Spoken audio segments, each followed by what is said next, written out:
అంటే ఒక వర్గానికి సంబంధించి అంటే బీసీలకు సంబంధించినటువంటి 42% రిజర్వేషన్ ఇస్తా అని చెప్పేసి 42% కామారెడ్డి డిక్లరేషన్లో 6 నెలల్లో కాంగ్రెస్ అగ్రనేత రాహుల్ గాంధీ క్లియర్గా ప్రకటించిండు.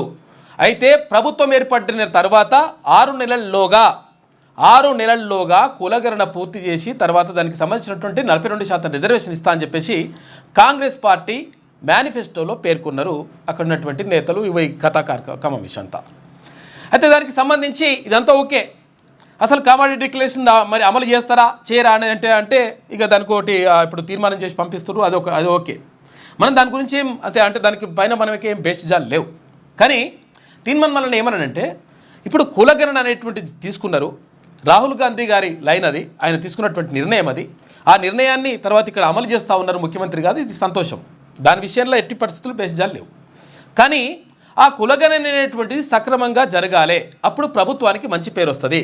గతంలో ఎవరైతే ముఖ్యమంత్రులు ఉంటారో కొన్ని సంచలనాత్మకమైనటువంటి నిర్ణయాలు తీసుకున్నప్పుడు, లేదు ల్యాండ్ యాక్విజిషన్కి సంబంధించి కానీ లేకపోతే ఇంకా కొన్ని విషయాలు కానీ సంచలనాత్మకమైనటువంటి చరిత్రాత్మకమైనటువంటి నిర్ణయాలు తీసుకున్నప్పుడు వాళ్ళ చరిత్రలో నిలిచి ఉంటారు.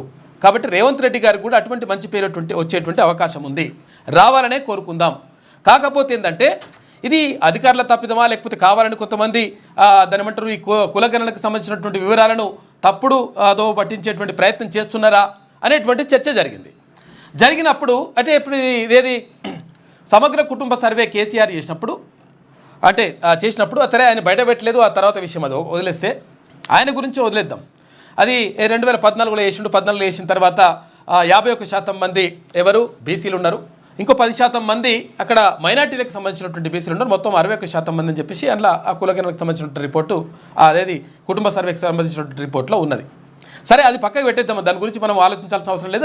ఇది ఇప్పుడు కాంగ్రెస్ పార్టీకి వ్యతిరేకమైనటువంటి పార్టీ, తర్వాత అపోజిషన్ పార్టీ కాబట్టి వాళ్ళ గురించి మాట్లాడుకోవాల్సిన అవసరం లేదు, పక్కకు పెట్టేద్దాం.